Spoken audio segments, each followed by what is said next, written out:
What's good? What's good? It's the one and only, but what do I know? Boxing coming back at y'all with another one, man. So we got Jaime Munguia. Yes, that was a clip from the fight last night. That was in Glendale, Arizona, at the Diamond something Arena, whatever, in Westgate, bro. Hey, listen, if you guys ever go to Arizona, bro, and you're especially like if you're with your lady or whatnot, go to Westgate, bro. I've always, every time I go there, it's a good place to take your lady out on a date. It's a really good vibe, bro. It's fun, bro. It's different things to do, bro. It's just a good vibe, just a good attraction, bro.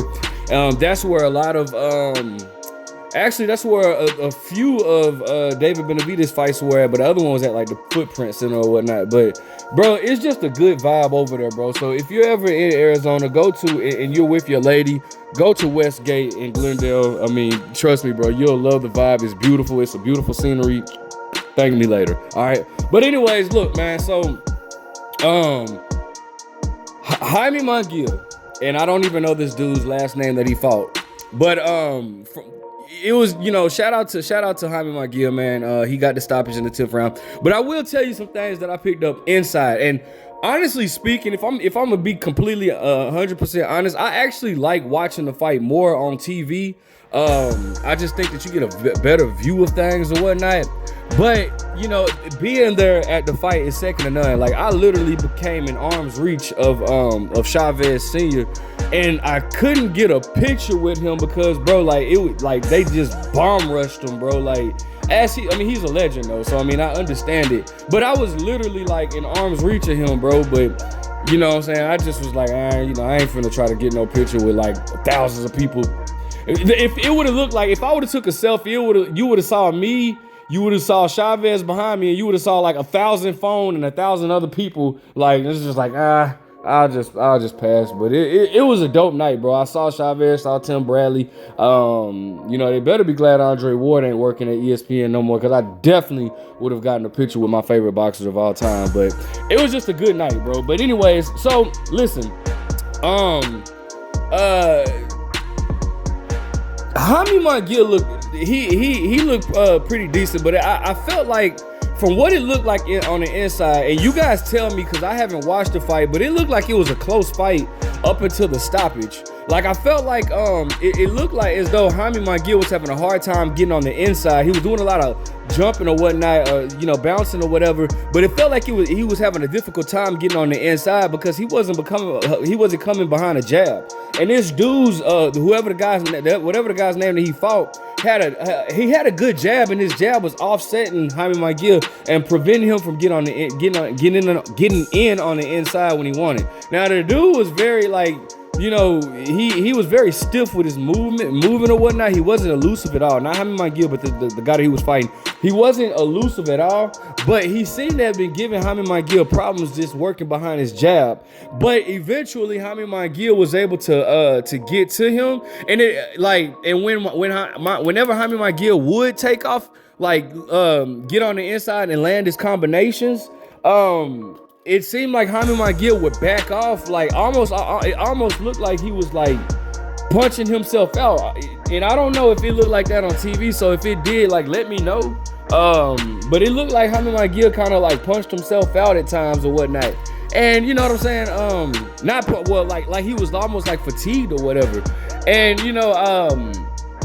but nevertheless, it didn't look like Jaime Munguia wasn't in control of the fight. It just looked like he was having a hard time getting on the inside, which was clearly his game plan, was to get on the inside and let his combinations go. But I would have liked to see Jaime Munguia work his way on the inside rather than just try to, because he was getting caught with a lot of unnecessary punches. And that's what happens when you don't come in behind your jab, but it is what it is, man. Shout out to Jaime Munguia. This is his third fight this year. All right, this is his third fight this year. Now, guess what, bro? Like, they're already asking about, like, hey, Caleb Plant, Edgar Berlanga, both of those are good fights, right? But guess what? Because a lot of people now are going to forget about the fact, we're not going to forget about that he lost to Canelo, but that Canelo loss no longer has an impact on Jaime Munguia, because why? He just came back 2 months after his loss and won, something that I've been saying that the PBC fighters really need to do. That's why a loss is more significant on their resume. But Jaime Munguia has now come back, and he's fought 3 times this year, twice in Arizona or whatnot. So it's like, bro, what like, I'm proud of that. I love that. I love that now he done came back, fought somebody. Now we want to see him in there in another big fight. You know what I'm saying? A loss did not affect Jaime Munguia's career. And that's what happens when you stay active, bro. So shout out to Jaime Munguia for that. Shout out to Jaime Munguia. Shout out to Top Rank. Shout out to them, bro, because that's what it's all about. That's what I've been preaching. That's why I feel like these fighters should stay active. At the end of this video, I'm gonna post a clip of the knockout and just the crowd reaction, bro. It's a beautiful, man. It's a beautiful thing to watch the fights live, bro. But you know, I would love to see Jaime Munguia fight the likes of Caleb Plant. I like to see him against Erik Bazinyan, Christian Mabili. I think. Is Christian Mabili either he's with Top Rank or he's with DAZN. I can't remember. But that's another good fight. I love to see him against I love to see Jaime. I mean, it's Jaime has solidified himself at 168 pounds, and so it's a lot of good matchups for Jaime. So, you know, shout out to Jaime Munguia. He put himself right back in the mix or whatnot. I think that stylistically, him and Caleb Plant would be a great fight. I think Caleb would give Jaime a lot of issues, but then, you know, the only kind of concern that I would have with Caleb is him tiring out in the later rounds. You know what I'm saying? And it kind of looked like, from the inside, it looked like Jaime Munguia had kind of tired out today. But again, that's why I want you guys to drop it in the comment section. Was the fight as close as it appeared to be in person? Because it appeared going into the 10th round. I think I might have had it. I think I had it 5-4 for Jaime going into the 10th round. But again, like on the inside, like I'd rather watch fights on actual TV because I can, you know, you can get the. You would get the full experience, like trying to, you know, on the inside, you only see one thing. You know, if you guys know what I mean, it's kind of hard to explain, but if you've been to a fight, you guys know what I'm talking about. But shout out to Jaime Munguia, bro. As far as the other guy, he put up a valiant effort, at least it looked like it. But he doesn't have the full package though, man. He's not elusive enough to be in there with like a Caleb Plant. I even think Trevor McCumbee, who Caleb Plant just fought, I think Trevor McCumbee would beat that dude too. Because I'm really interested to see him fight again as well.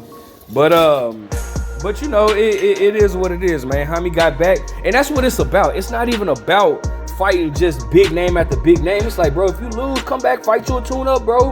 And then guess what? That loss is no longer even valid. So, bro, shout out to Jaime Munguia for understanding the game and his team. You got to give a shout out to Oscar De La Hoya because he's still with Golden Boy. You know, I know a lot of people were kind of confused, including myself, were kind of confused when they saw that his next fight would be with Top Rank. But shout out to De La Hoya for understanding that, bro. Keeping your fighters busy and active, dog. That's what it's all about. That's the only thing that I've been wanting, bro. So, you know, I'm very proud of Jaime. I'm glad he made this comeback. I mean, man, you guys, I'm telling you, Arizona is the place to be, bro. Boxing is hot out here. We have a lot of the Mexican fan base is humongous.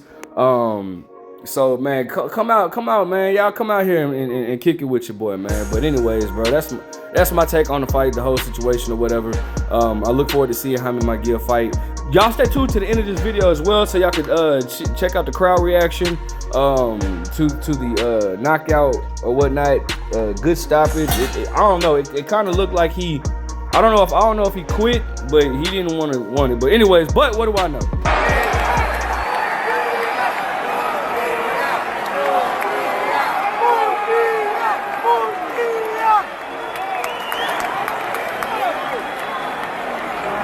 Dude be punching himself out. It gotta be, cause dude just let off right after he like